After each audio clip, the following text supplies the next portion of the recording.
So you either messed up your workspace in Krita, or you just want to customize it for the sake of it and you want it to be customized according to your needs. If that's the case, you're on the right video, because in today's video we'll be discussing all about that coming up.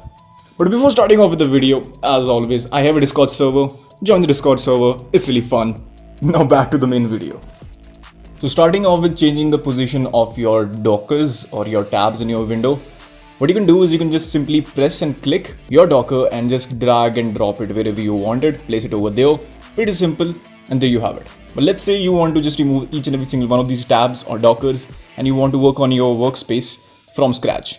You want to build it from scratch. For that, just simply press this weird cross-like icon, and as soon as you do it, it will remove the tab from your screen. And now after you're done with deleting every single docker, what you're left with is basic tool options on the left as well as the right side of the screen. You can change the position, but you cannot just simply remove them, as far as I know. Now in order to customize your setup, you will need only two options. The first one is the setting and the second one is the window at the top side of your screen. If you want to customize your setup in terms of the aesthetics, or you just want to add a personal touch to your setup, make it look a different theme, you can do that by going into the setting options, then select the theme and change Krita to whatever theme you like.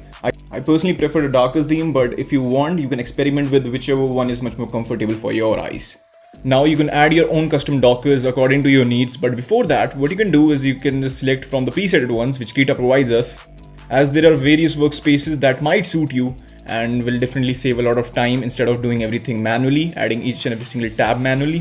For that, what you can do is you can go into the Windows option, go into the workspace and get whichever one you like.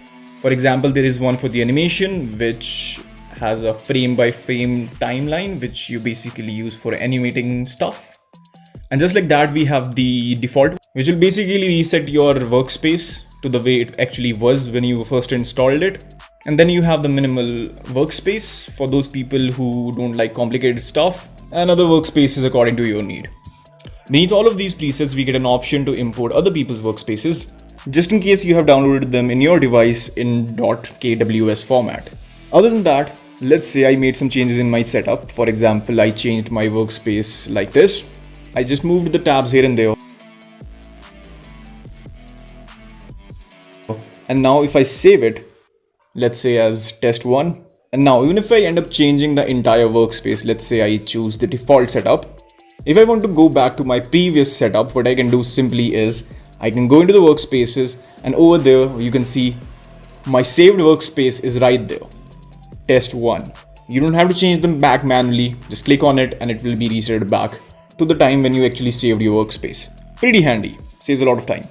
Now at last, if you're a fan of adding every single tab or docker manually in your workspace, just go into the settings option, select your desired dockers from the docker option. Like in our case, I want to add a palette docker to my workspace so that I can have a better understanding of what sort of colors and color combinations I'm using in my art piece or a particular art piece. So I can add it over here and just drag and place it wherever I want it to be. And repeat the process with every single docker you need in your setup.